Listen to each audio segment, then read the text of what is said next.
E aí, gente, tudo bem? Vamos falar um pouquinho sobre natação e atividade física?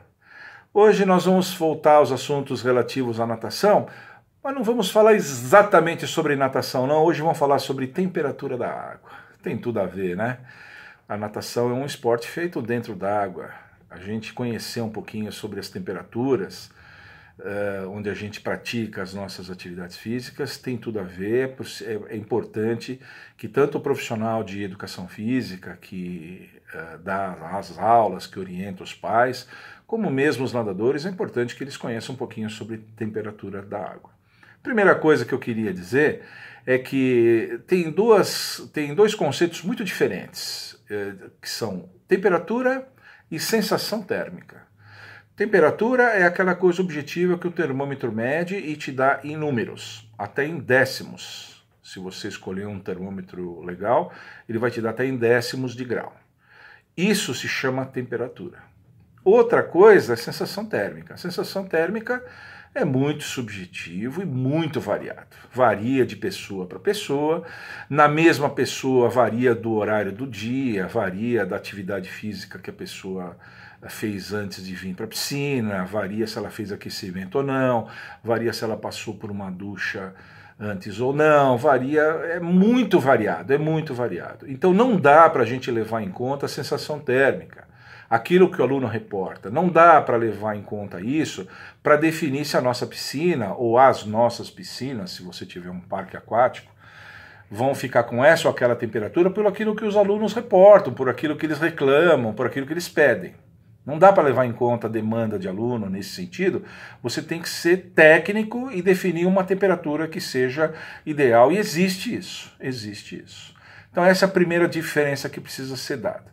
E é importante isso porque a atividade física é uma coisa que gera calor. O corpo humano, quando faz atividade física, gera calor. E é importante, portanto, que ele dissipe calor para o meio ambiente. Nas atividades em terra, existe a sudorese. O indivíduo transpira exatamente para isso. O corpo ele se molha para perder calor para o meio ambiente. Na piscina, apesar de haver transpiração também, não sei se vocês sabem disso, o indivíduo transpira também na água. Mas a coisa fica muito facilitada e fica até diferente, porque dentro da água o indivíduo já está dissipando calor para a água. Normalmente a água está muito mais fria que o nosso corpo. O nosso corpo é 36,5. As águas de piscina sempre estão muito abaixo disso, sempre estão bem abaixo disso. Então o corpo humano está sempre dissipando o calor, mais rapidamente ou menos rapidamente, mas o corpo está sempre dissipando o calor por meio ambiente e é importante que ocorra isso mesmo. Se houver se o indivíduo ficar muito quente, se você quiser fazer atividade numa água de 34, 35 graus, não precisa nem chegar nos 36,5. Você vai acabar tendo queda de pressão, pode desmaiar, pode ter um colapso até, enfim. Não dá para fazer aula em águas muito quentes, a água precisa ser mais fria mesmo. Agora, dependendo da atividade, a água pode ser mais ou menos fria. Eu, ao longo dos anos, desenvolvi uma classificação, que eu vou passar aqui, e vai ficar um pouquinho mais fácil da gente entender. Vamos começar da água mais fria para a água mais quente. A primeira faixa eu chamo de faixa extrema. Extremas são águas até 15 graus e meio. Isso é muito frio, viu, gente? Quem já entrou em água de 15 graus aí sabe que é muito frio. São atividades extremas. Quem vai fazer atividade nisso, vai fazer uma pequena travessia, vai fazer um mergulho, alguma coisa do gênero, fatalmente tem que usar roupas de neoprene, roupas protetoras e precisa ter médico ali do lado. São atividades extremas, são essas coisas que a gente vê pela televisão, até como curiosidade. É uma coisa que não é para qualquer cabeça de bagre fazer, não. Tá? É gente treinada, gente que está acostumada com isso, aqueles russos loucos que fazem essas coisas. Essa é a faixa que eu chamo de extrema. Depois dessa faixa extrema tem a faixa que eu chamo radical, porque muitos esportes radicais são feitos nessa temperatura, que é dos 16 aos 24 graus. Surf, windsurf, travessias em águas abertas e tal. Águas abertas é um problema, você não tem como controlar, né?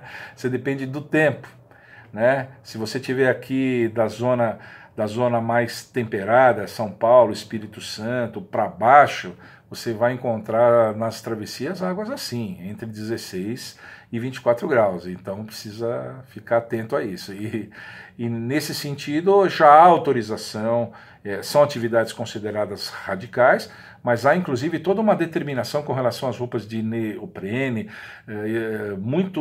todos os regulamentos já determinam que abaixo de tal temperatura, entre tal e tal, vai usar essa roupa mais curta, mais longa, menos espessa, mais espessa, tem toda uma proteção que precisa ser feita na maior parte, principalmente águas abaixo dos 20 graus, precisa usar essas proteções, senão o indivíduo perde calor muito rapidamente para o meio ambiente e acaba sendo contraproducente, antidesportivo até, não é uma coisa que seja muito saudável. Então, essa é a faixa.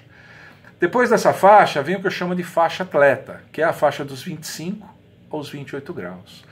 Essa é a faixa que a FINA, Federação Internacional de Natação Amadora, diz que as competições precisam ser desenvolvidas nesta faixa de temperatura. Portanto, natação, polo aquático, saltos ornamentais, nado sincronizado, as quatro modalidades esportivas sob o guarda-chuva da FINA são praticadas nessa temperatura. Veja, nós estamos falando de esporte de alto nível, esporte de alto desempenho, gente acostumada, habituada, gente com treinamento forte. Então, gente que está dissipando bastante calor, provas rápidas, intensas. Quando não são rápidos, o jogo de polo não é rápido, mas é intenso. Então, de 25 a 28 graus, eu chamo de faixa para atleta, não é faixa para qualquer um, não. A outra faixa já é a faixa de aluno, que eu chamo faixa aluno, que é a faixa dos 29 aos 30 graus, bem estreitinha. Estreitinha, mas preciosa.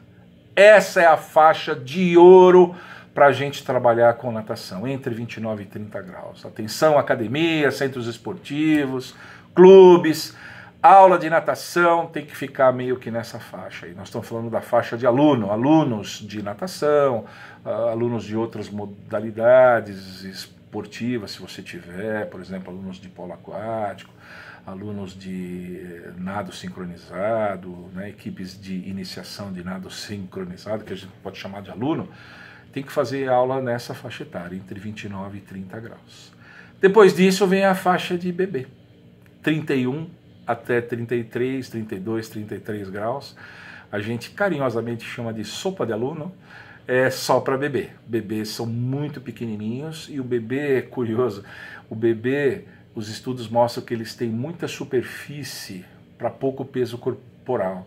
Então o bebê dissipa muito calor porque ele tem muita superfície, muito mais do que um adulto. Um adulto é um ser mais denso, ele tem muito mais peso, muito mais massa para menos superfície corporal. Curioso isso, né?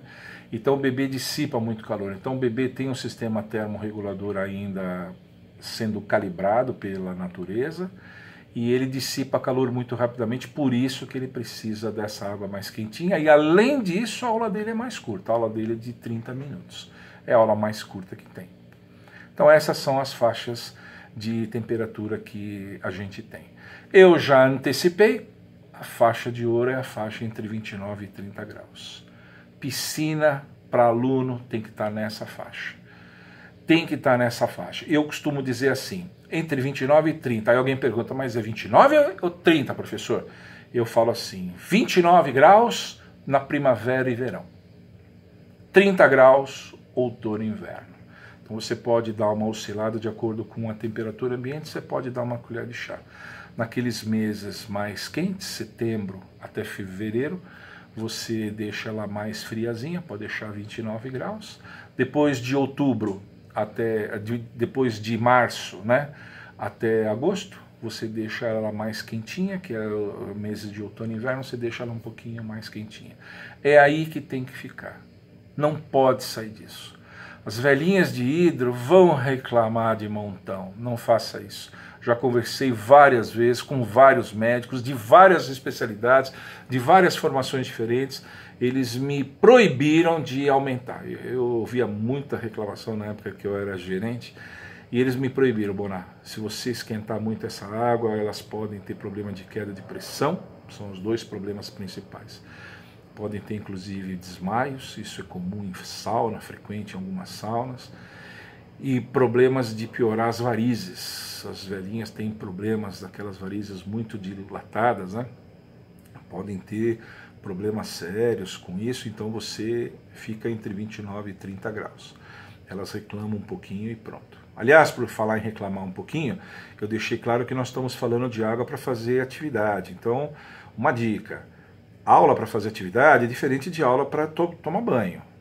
Aula de natação é uma coisa. Água para aula de natação é aquela água que na hora que você entra, você acha ela um pouquinho fria. Essa precisa ser, porque o ideal é que você entre em equilíbrio com a água praticando atividade. Não é na hora que você entra, não. Logo na hora que você entra, você sente um pouquinho. Água que o aluno entra, ele fala imediatamente, nossa, tá quentinha. Ela tá quente demais.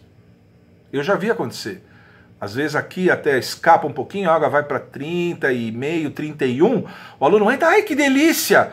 Ele começa a nadar, fica vermelhinho, fica todo mole. Não abaixa o tempo dele de jeito nenhum. Ele fica cansado. Ah, eu estou cansado, eu não sei o que aconteceu. Ah, tá vendo? Porque a água está quente demais. Veja, a Federação Internacional fala para ficar entre 25 e 28 graus. Não é à toa. Então 29, 30 está muito bom. Essa é a água que precisa ser. Então quando você for procurar uma academia, quando você for procurar um lugar para aula de natação dos seus filhos, ou para você mesmo, a água tem que estar nessa faixa de temperatura. Agora, se você chegar num lugar que tem um parque aquático, não é uma piscina só, é um parque de piscinas, aí você vai ter a maior piscina, a piscina de aperfeiçoamento e treinamento vai funcionar a 28 graus, direto. A piscina intermediária, que é a piscina de hidroginástica e do aprendizado, vai funcionar 30 graus, direto. E uma piscininha menor, eu já trabalhei em uma academia assim, tinha um parque de piscinas, 3 piscinas. E a piscininha menor de bebês, 32 graus. E essa piscina de 32 graus, com essa temperatura, tem que ter um controle químico e bacteriológico muito bom, porque essa água quentinha as bactérias também adoram. Não é só os bebês que gostam, não. As bactérias também gostam. Então a gente tem que ter um controle bacteriológico muito sério, muito sério. Então essas são as temperaturas ideais para as aulas. Fiquem alertas com relação a isso, não devem escapar muito. Existem definições muito claras com relação a isso, a FINA tem essa determinação, e vários dos esportes aquáticos, como eu falei, aqueles esportes radicais, triatlon, surf, vários daqueles esportes, inclusive, definem limites nessa temperatura e definem as roupas que podem, que devem ser usadas nesses casos. Ok? Por hoje era isso, espero que vocês tenham gostado. Eu fiz uma coisa simples, rápida, né? Apenas para dar essa informação objetiva, e agora vamos passar para outros assuntos. Se você gostou mesmo, deixa um like aqui, isso ajuda muito no crescimento do nosso canal. E não deixa de visitar o meu site, o www.universof.com.br.